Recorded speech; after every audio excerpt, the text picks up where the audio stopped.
Le Conseil des ministres s'est réuni ce mercredi 3 février 2021 sous la présidence de M. Patrice Talon, président de la République, chef de l'État, chef du gouvernement. Les décisions ci-après ont été prises. Au titre des mesures normatives, adoption du décret portant fixation des valeurs limites d'exposition aux champs électriques, magnétiques et électromagnétiques, ainsi que des modalités de contrôle et d'inspection des équipements et installations radioélectriques. L'adoption de ce décret vise à renforcer le cadre réglementaire découlant du Code du numérique et aidera à s'assurer que le déploiement des équipements numériques se fait dans le respect des normes prescrites. Il s'agit, ce faisant, de contribuer à une meilleure protection des citoyens et de leur cadre de vie en encadrant strictement et en contrôlant les rayonnements électromagnétiques émis par de nombreuses sources naturelles et artificielles dont certains peuvent être nuisibles à la santé. Aussi, les valeurs limites d'exposition aux champs électriques, magnétiques et électromagnétiques fixées dans le présent décret sont-elles conformes aux nouvelles lignes directrices de la Commission internationale pour la protection contre les rayonnements non ionisants, organismes compétents en la matière. Ce sont donc ces valeurs qui serviront de base de contrôle et d'inspection des équipements et installations radioélectriques pour l'autorité de régulation des communications électroniques et de la Poste. Le ministre du Numérique et de la Digitalisation veillera à l'application stricte des dispositions ainsi adoptées. Le Conseil a par ailleurs adopté le décret portant nomination des membres du conseil d'administration du service d'aide médicale d'urgence du Bénin. Au titre des communications, approbation du document de politique nationale de gestion des changements climatiques. Ces changements climatiques ont des impacts qui se caractérisent, entre autres, par une dégradation des ressources naturelles, le déplacement des populations, les perturbations des activités économiques, agricoles notamment, avec des coûts économiques et sociaux de plus en plus élevés.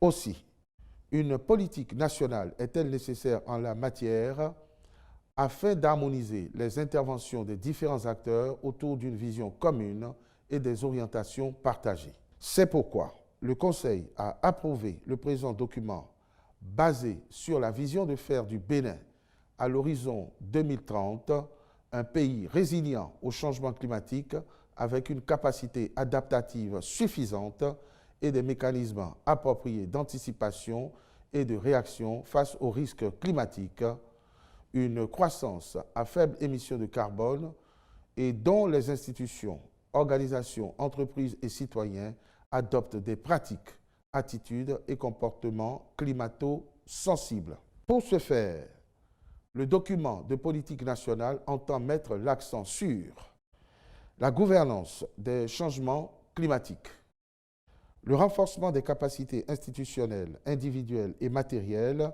pour y faire face efficacement, la promotion d'un développement à faible intensité de carbone et résilient aux dits changements dans tous les secteurs. Réalisation d'une mission de relevé d'état des lieux et de diagnostic pour des travaux de rénovation des principales infrastructures administratives situées le long de l'avenue Jean-Paul II à Cotonou.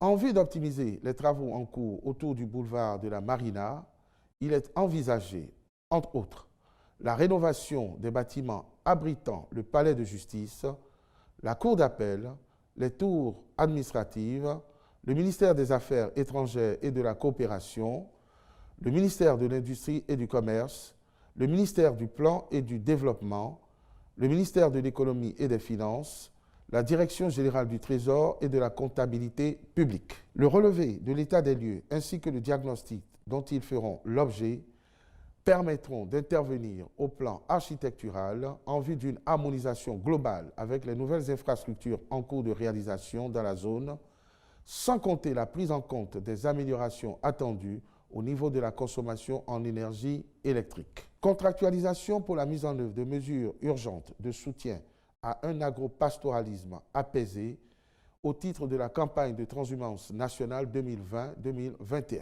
La transhumance au plan national occasionne certes moins de dégâts que la transhumance transfrontalière. Cependant, des conflits ne manquent pas entre agriculteurs et éleveurs, malgré les mesures antérieurement prises pour en limiter les effets. C'est pourquoi, au titre de la campagne en cours, le Conseil a marqué son accord pour des mesures urgentes visant à atténuer la récurrence de ces antagonismes. À cet effet, il a été décidé de procéder dans l'immédiat à l'acquisition et à la mise en place de 350 tonnes d'aliments de bétail à coût réduit grâce à une subvention de 50% accordée par l'État d'une part et à la réalisation de 20 forages pastoraux à but multiple avec abreuvoir d'autre part.